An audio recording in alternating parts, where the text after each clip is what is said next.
just under the microscope. You can, so sometimes when, yeah. Okay. So I Okay. just put it back on. Quick update. What species is in front of you? And you just said it has a vibe like what other species group? And Okay. Continue from there, please. All right. Yeah, we have Andrena fulvipennis, summer species associated with sand, and has a and the dark wings are is the vibe to look for. So it, even out in the bright sunlight, this thing is really obviously different and cool. It's also smaller, so it's in that ballpark of simplex and placata, and not in the ballpark of that asterisk, asteroides, and braccata crowd. So it's more, I would say, on the 9-10 millimeter size things, maybe a little bit less. Anyway, those dark wings almost like immediately put it into this particular class. But let's take a look here at what the uh, the guide is saying. So, deeply infumate, so obviously dark. So infumate is just another word for darkened. Why do they do that? And we are not going to bother with this. And tarsal claws of hind legs smaller than those of middle legs. That's something that almost you never look at. Well, rather than try and spend a lot of time looking at these tarsal claws things, that would be another thing to look at. The main thing is this very prominent darkened wings will be super helpful. 9 to 11 millimeters. Malar area really short. So unlike a couple of these others, which have a noticeable malar area, this basically has none. And vertex is 1 ocellar diameter, so shorter than some of these other big ones. Again, not surprising just based on scale of size. And Turcum 2 is, so we'll take a look here, is incredibly pitted, and the hair bands are very dominant and always complete. And so, or maybe it's nearly always complete, I should say. Let's go back, take a view on this.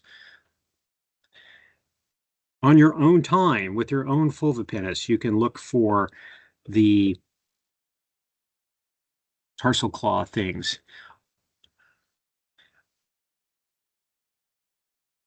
I should also mention that a Callandrena feature in the females is that the middle basotarsus is quite wide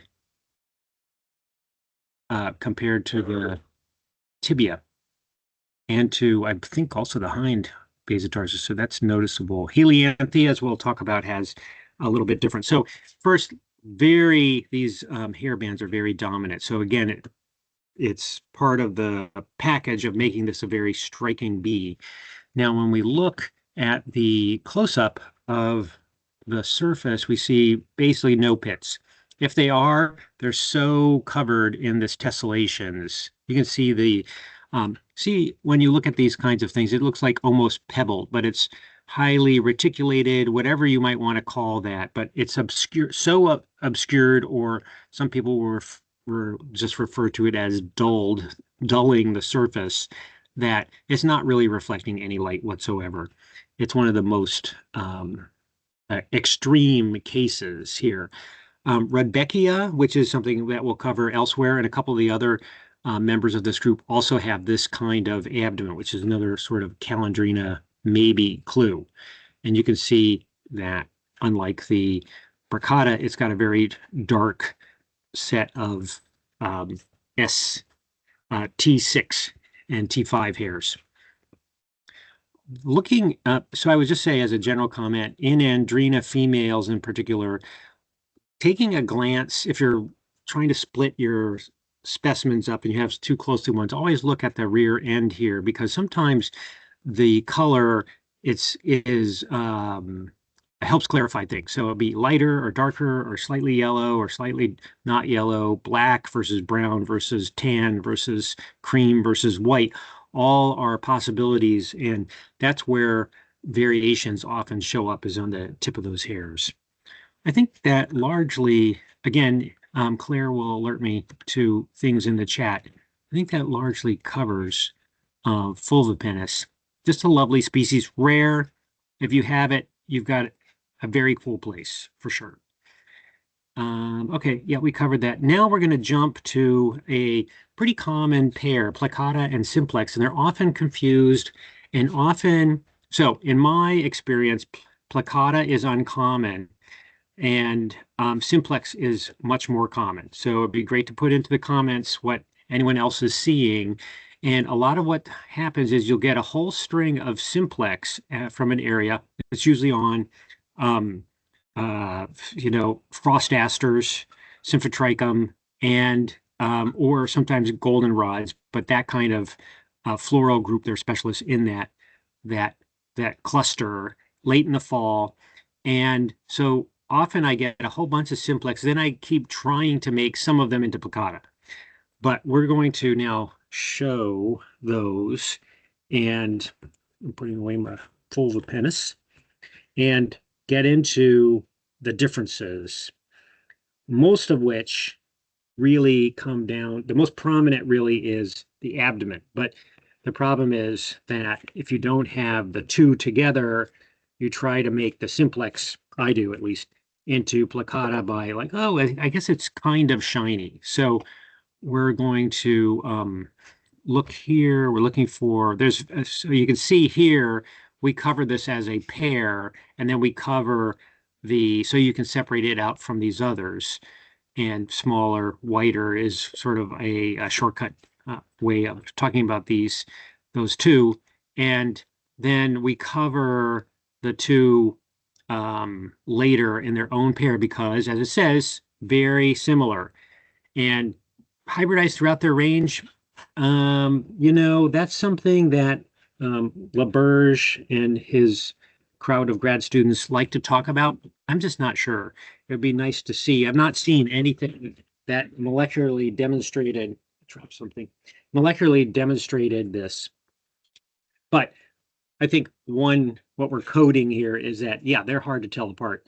So the first thing we'll do is we'll put in a simplex. This is the species that most of us see. And there's a couple things here. So if we look at simplex, we're going to look at the facial fovea. So the bottom of the facial fovea is usually above the antennal sockets. But placata isn't. It's longer, but not that much longer, right? So a lot of these things are um, a little equivocal. So flagellates, unless you have comparative specimens. So flagellates 2 and 3, so F2 and F3 are really, really similar. These are slightly different, right? So this is why it's important to look at this. Triangle is finely tessellate throughout, except at the extreme base where there's some rugulae, so some roughness. And in placata, what we're going to see is that whereas the scopa triangle has fine taller rugulos, so these are taller bumps in about the lower half of it. But again, what is that? They're a little bit tricky and subtle. So this is another reason to have your own collection. Abdominal turgor is somewhat dull throughout versus shiny or partially shiny. And you usually can't see the pitting unless you're at high magnification. That same area, turgor 5 and 6, pale or light brown versus dark brown. So pygidial plate usually narrowly truncate and pygidial plate usually narrowly pointed. All these things are significant.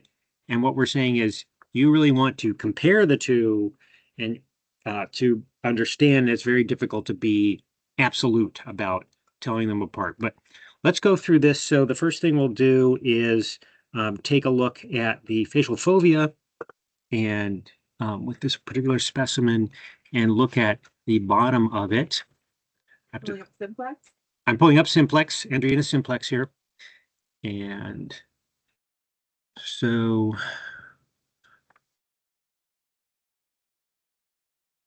lovely. Sorry about not being able to. Let me just try again.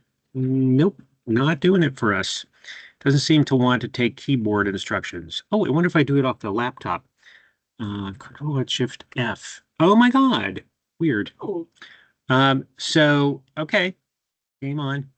So here we have the specimen. Here's the facial fovea, our friend, always with hairs down in the lower part that partially obscure things. So simplex in general will have the bottom of this that is about the, doesn't quite come into the same plane as the fossa, the antennal fossae of the antenna. So these round openings, that's our measure. So these stop.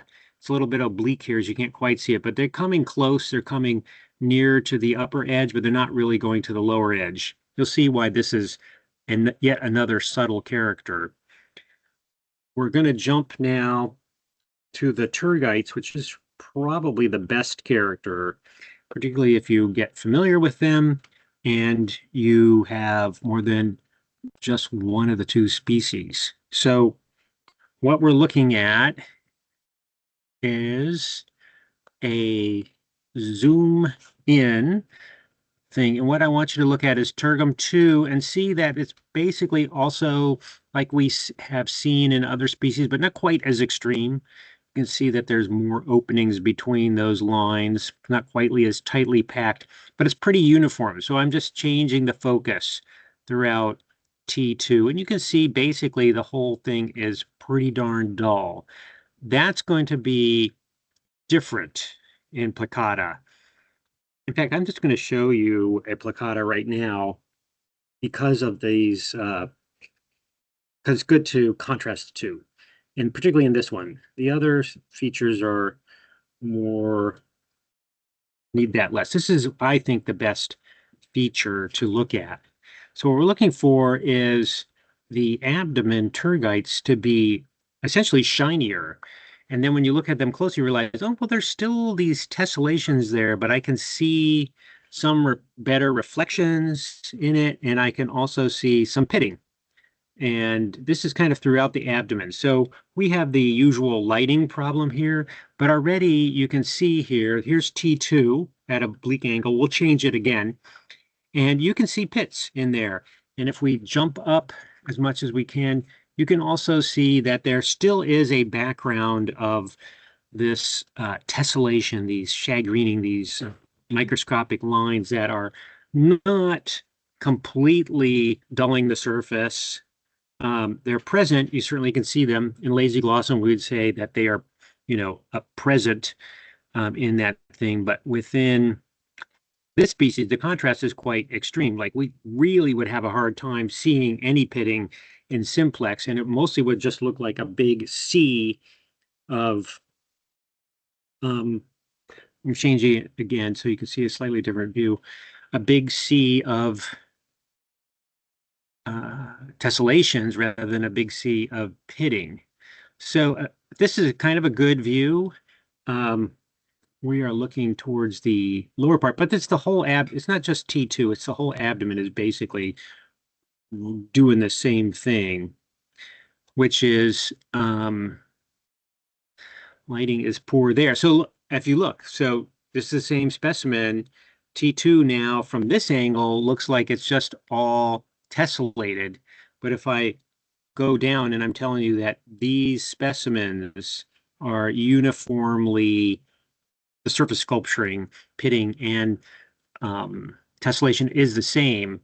So you can see now that we've changed, this is probably T3 right here. Look, you can see all these pits. You can see the light reflecting, but you also see that that surface sculpturing is still there, which has this annoying feature of like, if you just have one specimen, you'll be like, am I seeing a bright shiny spot or am I not? But it's still the best thing. So I'm swapping out placata now, and we'll come back to it. And we're going back for simplex. I think I'll use a different specimen just to have some variation on that.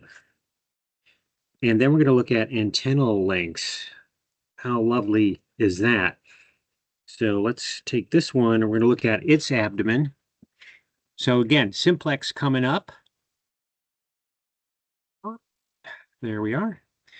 And what we want to see here is not a lot of obvious pitting, but if you look closely, like it says in the thing, there are pits, but you are seeing more tessellations. So the problem is obvious. Like it's on this spectrum, and it's difficult to be has them, doesn't have them. It's more versus less, which is a terrible character. But you can see that the tessellations dominate, and then if you look closely, there indeed are pits. And if we go to the shiny area, so different lightings, so some of these lightings here show up these pits more. So that's why the group is tricky and we're spending some time on it. So now let's go to antennal segments.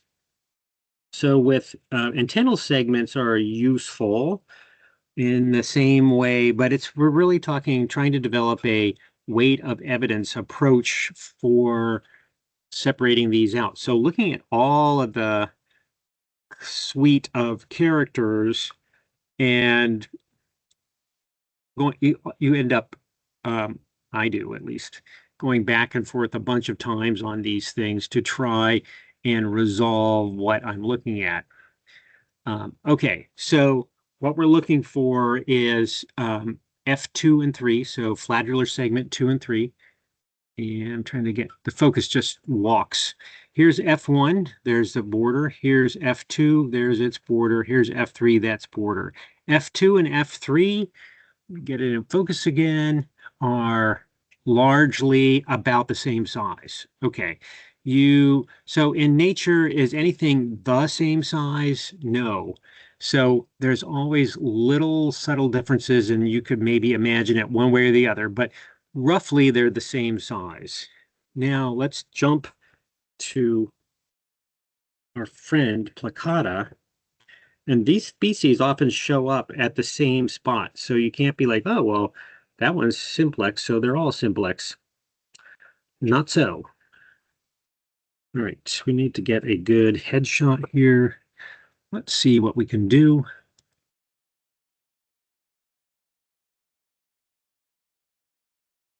All right, tip's broken up. We don't care about the tip. We're looking at the lower parts. And on this one, and then we'll go and look at the facial fovea. So we want to look, I may have to change the angle on this. I think I'm going to. We're looking at relative lengths of F2 and F3. And it's not equal, but I'm trying right now to remember if F2 is longer or F3 is longer. You have placata? Yeah. F3 is longer. Okay, F3 is longer. Let's see if we can make that real. Still slightly angly, but let's do it. All right, there's a lovely fiber in the way. And we'll jump this up. We're still at a slight angle, but this should be good enough, right? Okay, here is, yeah. All right, well, here's F1 to there. Or is it there? I mean, like, can you nudge that? Well, I'm going to do the blow thing. That do it? That would be magical. There's the pin. There's the label. And all right, let me bring it back down. And the fiber is still there. Let's look at the other specimen, other thing. I'm going to angle the antenna a bit. Okay. Now we're looking straight on. And we want to see F2 and F3. And what we would wish for is that F2 is slightly less than F3. And I have a box in the way that I have to move. Okay. Here we are. Pedicel F1 to there, F2, F3. Are they that different? Well, with imagination, or is that, wait, is that the, hang on. Is that the edge of, so is this F2 and F3, or is that the edge of F1? This might be the border F1. I'm going to have to look at it in the microscope. Oh, I think that's true. Okay, so I'll double check this. This whole thing is F1. This just bulges out here. I will double check this though, because who knows? And this is F2 and this is F3. So I think if we're going with that this is F2 and this is F3, that I think most people would agree, or maybe it's just me, that F2 is shorter than F3, but not by a heck of a lot.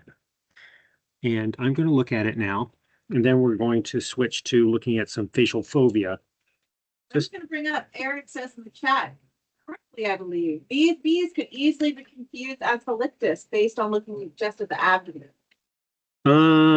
Yes.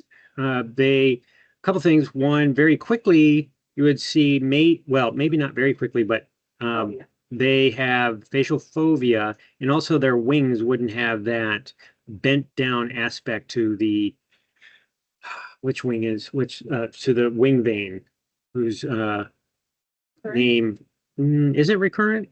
It's whatever that, maybe it is front one. And yes, we were looking at it correctly into there, so F2 is slightly less than F3, indeed, but slightly. Okay, so now let's look at the facial fovea. So in placata, what we want to see is a facial fovea that is a bit longer. And by a bit longer, meaning instead of not achieving, so to speak, the the uh, not being the bottom of the facial fovea, not reaching the antennal socket level, it goes below that. So hopefully we have enough light for this. So we're zooming it up. Okay, here is the fovea. So fovea meaning hole. That's how I interpret it. Dip, whatever. Why not crater? I'm not sure. But there it is. Okay. Over here is, as usual, our fovea cloaked in hair. Vein. Pardon? Basal vein. Oh, basal vein. Yes. It would have a straight-ish basal vein versus an arcuate, really meaning just big bend in it at the base for a halictus species. So we'll do a couple angles on here, but this should be the facial fovea running down here and running somewhere like that, which would put it below the or adjacent to the antennal sockets, and versus simplex, which would end up here somewhere. Let's see if that holds true. Let's look at the other side. So as usual, we're just having problems with hair in the general area. Hard to say on that one. Is that it, the tip right there? I'm going to change the angle, bending it a little bit. See if we can see under those hairs from the side. And we won't spend tons of time doing that because it's too much. And we have so many species to look at. Some of the reasons to do these kinds of classes just to say, hey, we struggle too. It's not like you're just not good at it. It's a practice thing. All right, so here's a facial fovea clear as a bell up here, and then it's running down, and it looks to me, let's see if we can zoom in here a little bit more. So again, the hairs. So we're trying to see that. What you would do if you had the specimen in your hands is you would rock it back and forth to look for the reflecting area that would define the facial fovea. So we're not going to spend any more time on this, but you would find that you can see the edges coming in here. So somewhere in here is the end. And theoretically, it is not ending above the fovea, but about midway down. Again, very subtle, but that's the difference between the two. I think that we have covered everything I wanted to cover there between the two species. Was there anything else for simplex and placata? Other people have tips. We want to hear them. Yeah, I guess for chat, I hate finding the end of the fovea. So folks have like their tips. Love to hear. But I'm not seeing anything in the species descriptions that separates them that you haven't already talked about. Okay. We should all get a tattoo with that saying on it. What, do you hate phobia? Yes. And that would identify us if that was the only thing left after some tragic accident, because who else would have that tattoo? Except members of the bee identification cult. Okay, so now we're going to go to two very large species, helianthi and helianthiformis. So helianthiformis is, so we're skipping over a couple of Midwestern or species that are, I'm going to talk about them briefly here. If I can get back to my, oh no, now what? Oh, I have to do it on, that's right. I have to do it on the laptop for some reason. Okay, so going back here and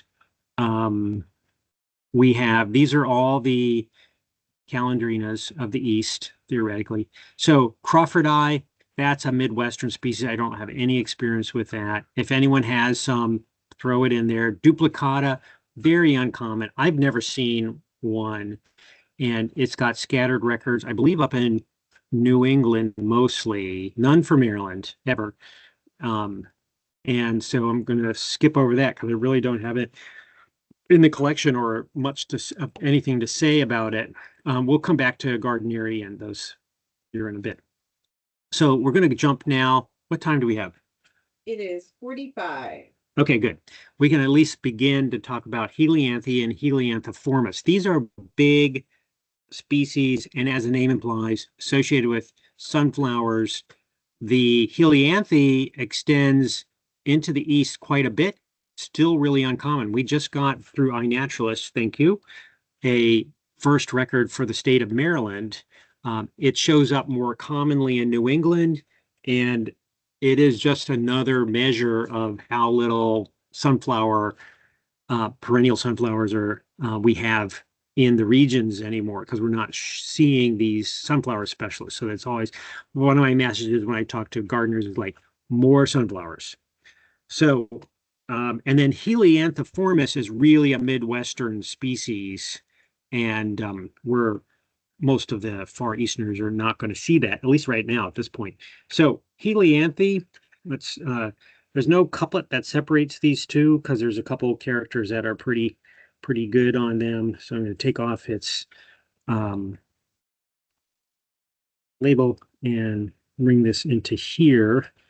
And we can go to helianthi in the guide, and there's some good information in there about, rather than have to go and try and key it out, we're going to go in here. So labral process of both sexes is short and wide.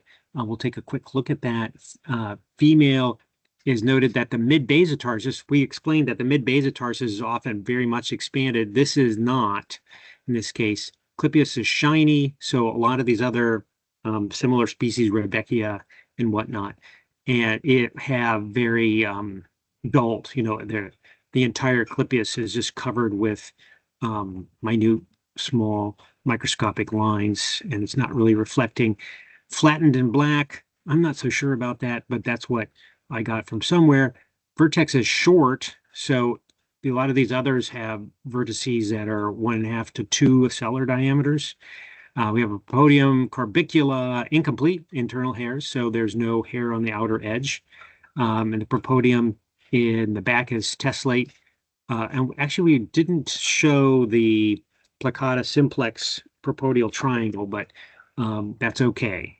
And often, so and it talks about orangish hairs, which is true for both that and helianthiformis. Okay, so let's take a look quickly here at some head characteristics. We'll look at the ocelli first. And look at this. I can do this on. So helianthi on deck. Helianthi on deck, correct. And take the magnification down, find it, find the head up. And we're going to look for a relatively short vertex height. So that's the distance between the lateral ocelli and the rear of the head. Bring this more into the center. And so you're mostly seeing right now the prominent middle ocelli. The other ones are back there. This is not the greatest angle. We'll angle it maybe a little bit more. And you can see, though, that those rear ocelli appear to be very close to the rear of the head. Change the angle on this, and we will snake our way back. So unlike many other big bees, so this is a big bee, right? So you can't see it 100%, but the back of the head is relatively short distance from that ocelli. We've got hair problems here, so I don't know we're going to get any better than that. We talked about the labral process being short and wide. So you can also note that the hairs, most of the hairs you're seeing have a umber yellowish cast to them. So let's see if we can see. So we see something kind of like braccata, but braccata had a much narrower labral process. What we're looking at here is this section here, and it's slightly emarginate, although a little hard to tell because of the hairs and the particular view, but it is relatively wide compared to its length. Another lovely comparative thing here going on.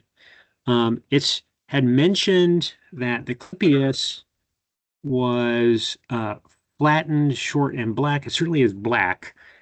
And a couple other species sometimes have yellow in there of Callandrena. We saw those initially.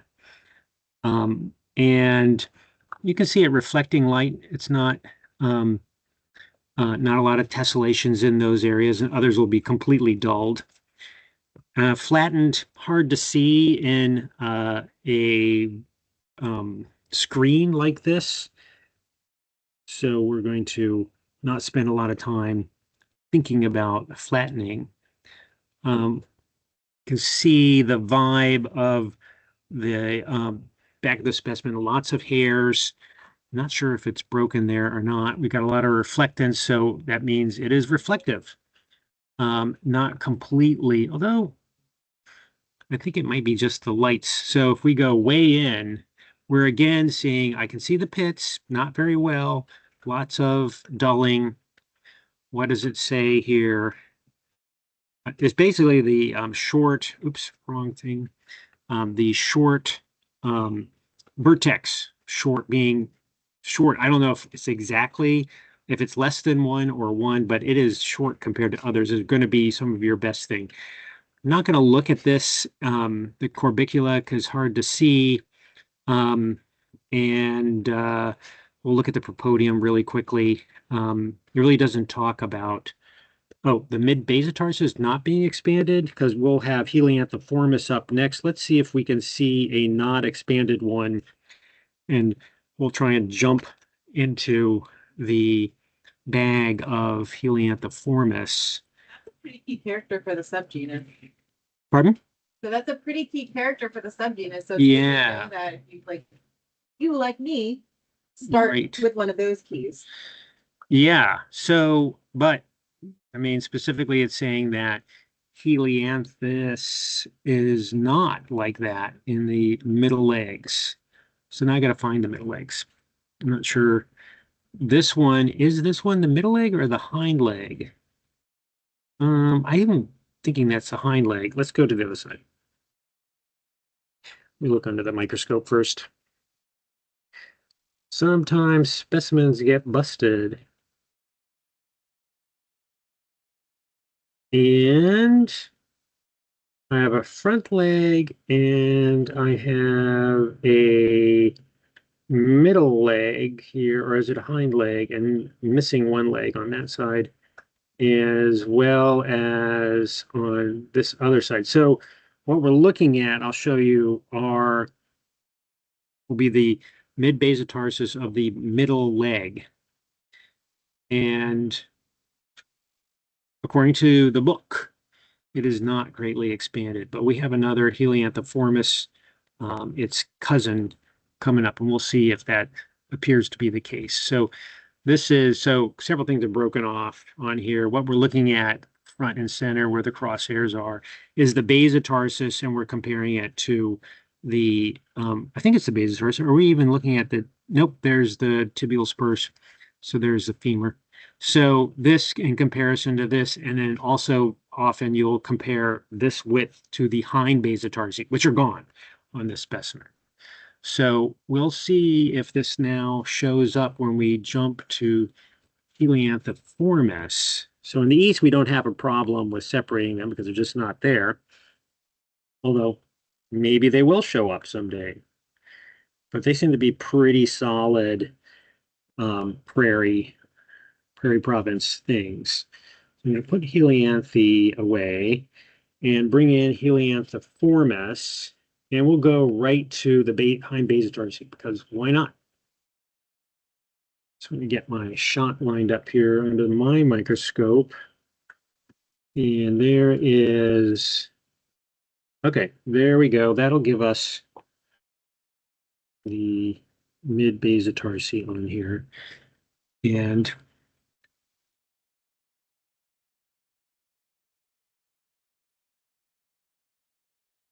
we will zoom in. And I think it's noticeably wider here than it was on the other specimen. So do I have this angle right? It might be a little off, but this is the mid-basotarsi, so there to there, so fairly wide, and the front is somewhere else. Front legs. This is helianthiformis, so a Midwestern. So I'm going to spin it a little bit, see if we can get a better fix on the leg. I may have spun it the wrong way, which appears to be the case. So now I'm getting a from the edge shot. Let me spin it the other way.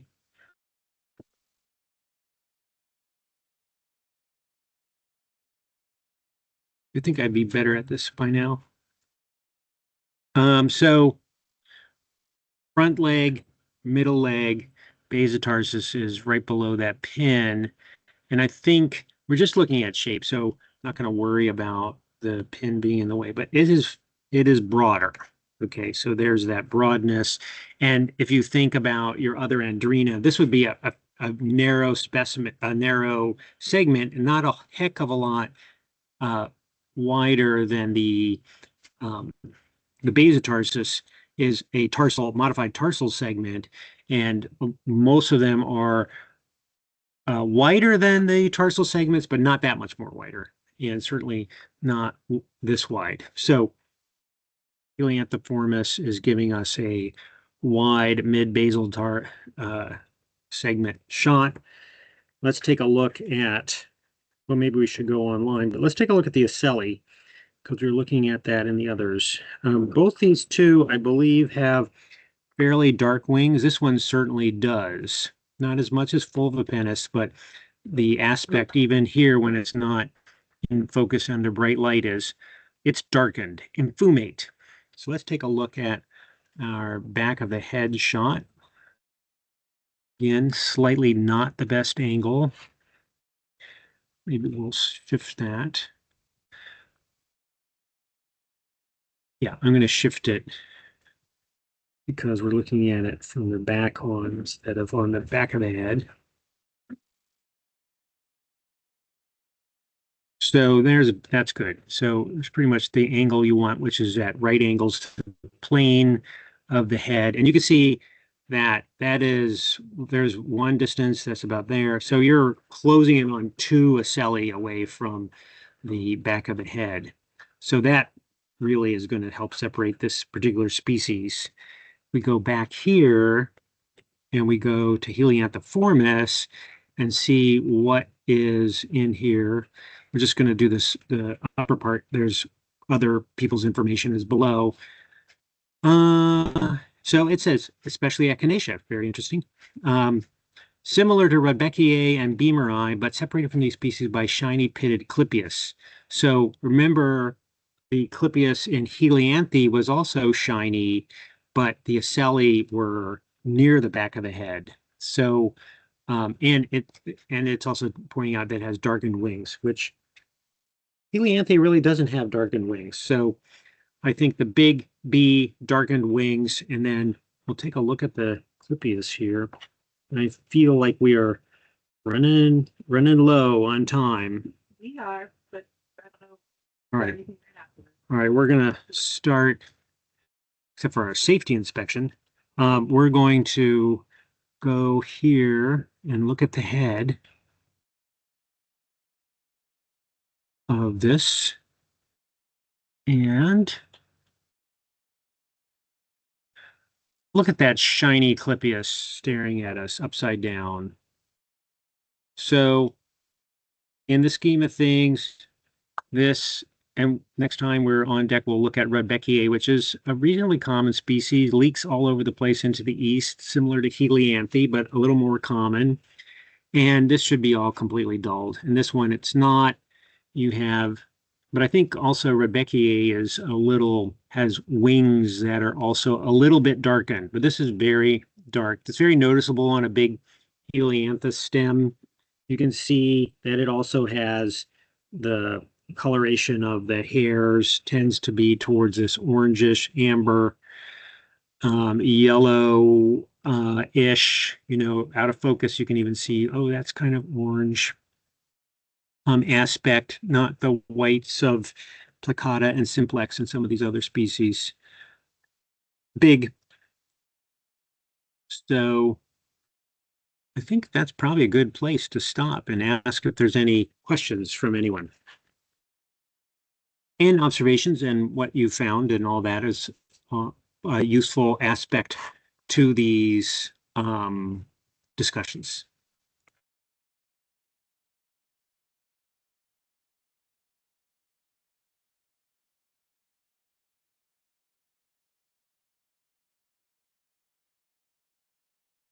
No one responded. A fovea Very tool. hurt. Someone should make a fovea tool. But just a dream of ours. Okay. Well, no comments. Yep, and more Callandrena to come. A lovely, lovely, fun group. If you find a Callandrena, your day's made. And you're also probably in some kind of special place because they're just not that common. They're not in weedy areas normally, at least not in urban. So, all right. Thanks, everyone. Blessings. All right. Bye now.